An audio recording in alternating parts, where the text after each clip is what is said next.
It is May 2018, and man, is it beautiful out. Going to be about 80 degrees today in Macomb County. Mortgage interest rates are going to be going up here in the near future, but that's okay. Buying is still good. Let's get into episode 022.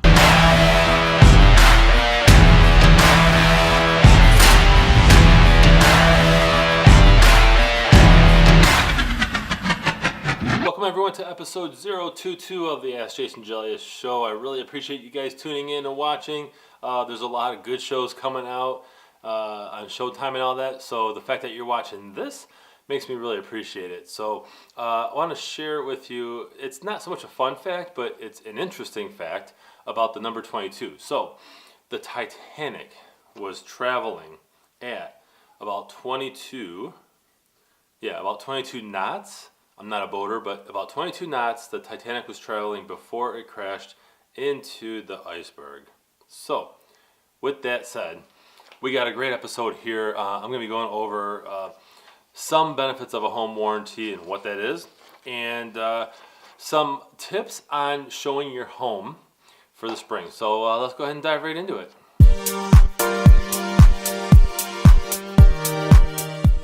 Somebody recently asked me, what is a home warranty and should I have one? Well, here's my thought on that is you should have a home warranty, but there are some things that you have to know. Now, some of you may be saying, what is a home warranty? Is it something like a product warranty when I buy a camera, or when I buy something like a dishwasher and it's covered for a year?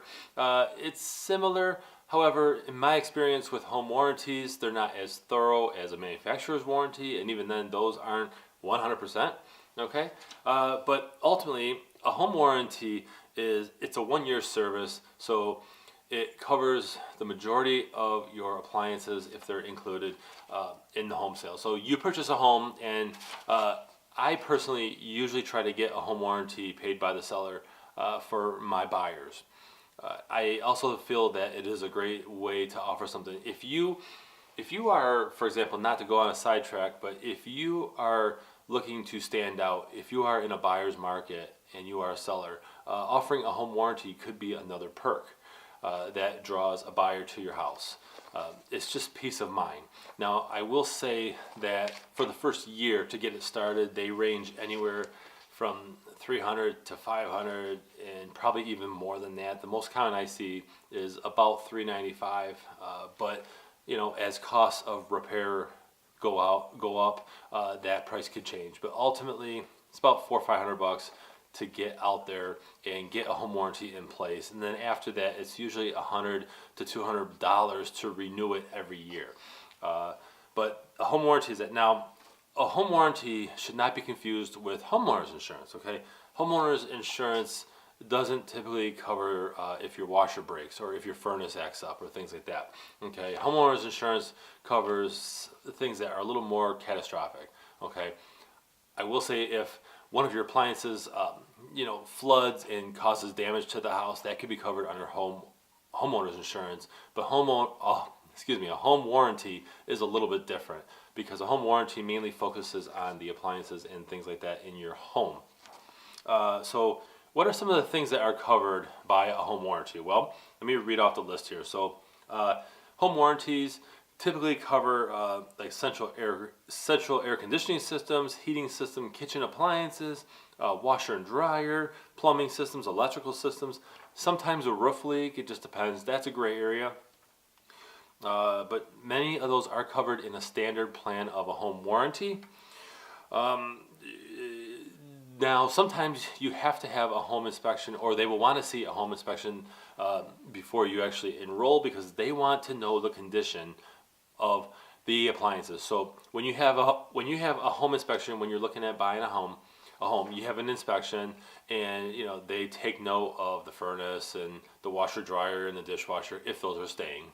And you can that actually is a great guide where you can share that with the home warranty company so that they know what condition all these things are in. Because quite honestly, it wouldn't be fair if you had, let's say, a washer that was really old and in bad shape, and then 2 months into your first year on your home warranty plan, you say, hey, I need you guys to come out and fix this, and it should be covered. So they like to know what is pre-existing, right? Just like when you go to the doctors and they look at, okay, is this a pre-existing condition?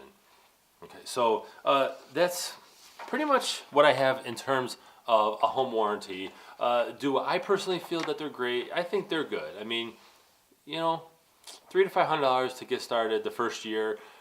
Is it worth it? Yes, because you're better off having that than not having anything at all. And I just feel that every home buyer should push for one, whether you get the seller to pay for it or you pay for it on your own. It's absolutely beneficial to you to have one. On that note, just know that like anything in life, when someone comes out to look at your furnace or your washer or your dryer, they may try to upsell you into, purchasing other things. Okay, so that ultimately doesn't have anything to do with the home warranty company. Home warranty company oversees repair contractors and plumbers and roofers and all that, and they ultimately send them out. And for the most part, I have not had bad feedback on them from my clients. However, just know that if someone comes out from a home warranty company that is contracted with them, then chances are they're going to probably try to upsell you because they're doing this at a discount. So those are some of the benefits and one of the major cons of having a home warranty.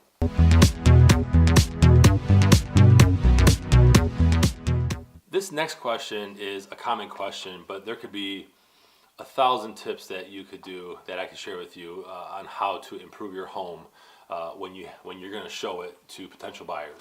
So whether you have an agent or you're selling by owner, it really doesn't matter, because ultimately it's your house and you have to do these basic things to make sure that everything shows nice. And so I'm going to share with you 7 tips here, probably the most common. And if I leave anything out, I apologize, but these are the absolute most common. So number 1 is clean. Clean, clean, clean, clean, clean. Even if it's an area that the buyer may not see, in the closet, below on the floor, clean it. Because 1, it will give you peace of mind knowing that you cleaned the house up and down. And 2, maybe a buyer will look in there, hey, how big is this closet, right? They're picturing themselves in your home, and if they see a little spot, it can throw off everything. And I know that sounds silly, but you will be amazed at what little things like paint can detract a buyer from your house. So don't leave it to chance. Clean, clean, clean, clean, clean. Dust, clean everywhere. Vacuum all the time. Okay? Number 2, pay attention to smells. Don't cook bacon on the same day that you're going to have showings, because bacon, a lot of people love the smell of bacon, so do I.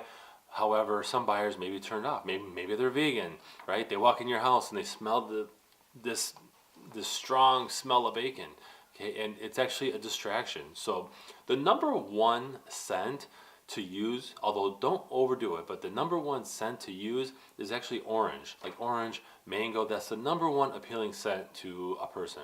So with that said, you can take an orange, maybe half an hour or so before the showing, put part orange peel, a little bit of juice in your garbage disposal and run it for a minute. Okay, that will not only have your garbage disposal smelling good, but it will also help the kitchen and a little bit other room, spread out. That will actually help you. So just pay attention to smells. Number 3, clear out the clutter. Get rid of stuff that you don't need. Get rid of crap in the garage that you haven't used in 2 years. Okay, we all have that. Okay, get rid of stuff in your basement that's in the way. Make sure that people can walk around in the basement.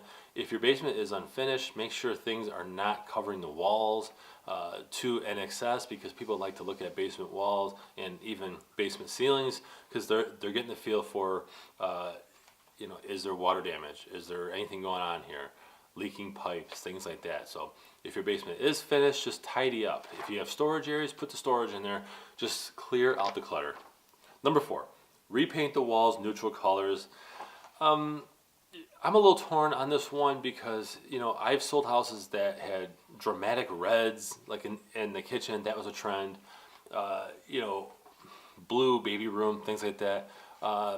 if you can paint your house neutral, yeah, that's the best opportunity. But if you have kids and they have, crazy blue in their room, I'll be frank, don't bother with that, because people understand that you have kids. But if you can go neutral, that's a great thing, but it's not a must. Number 5, keep the decor simple. Yes, this is a big one. Don't have tchotchkes all over the place. Don't have 10 statues on the entertainment center above your TV. Okay, have like maybe 1 or 2 or 3 things that match, that look good, like they were purposely placed there. Okay, get rid of excess. Number 6, get rid of personal items. This is a big one. Take down pictures of yourself. If you could take one major thing out of your house besides dirt and clutter, it would actually be take away pictures of yourself. And I know this seems crazy. Oh, but it's still our house. Okay, but people are trying to envision themselves in your house. And what happens is if they walk in and they see a huge photo, I've seen this, by the way, in a house that I was showing, huge photo of the family that lives there, it's kind of hard to make it feel like your own house, right? So depersonalize is what number 6 should be. Actually, get rid of personal items, get rid of pictures of yourself, pack them away. Don't just get rid of them, sorry. Get a lot of people mad at me at that one. But just ultimately depersonalize and make the house easy for the buyer to picture themselves in. Number 7, certainly not the last one, let there be light. Open up the windows, open up the blinds. I've personally showed houses to buyers that you walk in and it's dark and dingy, and it's like you don't want to stay there. And oftentimes the buyer, they want to open up the blinds to see the place, but they're afraid because maybe they'll break the blinds, or maybe they'll adjust something and then they can't fix it. So things like that. Open up the house. Daylight is awesome. And if you have the opportunity to turn on all the lights in the house and then turn them off when you get back after the showing, that's huge. They walk in. If they don't have to turn on lights, if me, the agent, doesn't have to turn on all the lights, then you know what? That's awesome. Okay? Make it easy for the buyers. So that's about 7 tips that will help you get prepared to show your home. Thank you. Okay, that wraps up another episode of the Ask Jason Gelios Show, episode 022. I really appreciate you guys tuning in and watching. It means a lot to me that you guys comment, like, and share this, so that's huge. The ultimate concept behind this show is to answer questions that you may have. And so how can I do that unless you guys submit questions to me? Now, a lot of these questions come from my clients that I meet with day in and day out. However, some of you have been, actually a lot of you have been commenting questions and things like that, so I really appreciate it. So let's think of a question of the week. Which do you prefer on the exterior of a home? Do you prefer all brick or do you prefer siding? And it doesn't matter, aluminum siding, wood siding, whatever, but ultimately when you're looking for a house or in your own home, do you prefer all brick exterior or siding? Thanks for watching.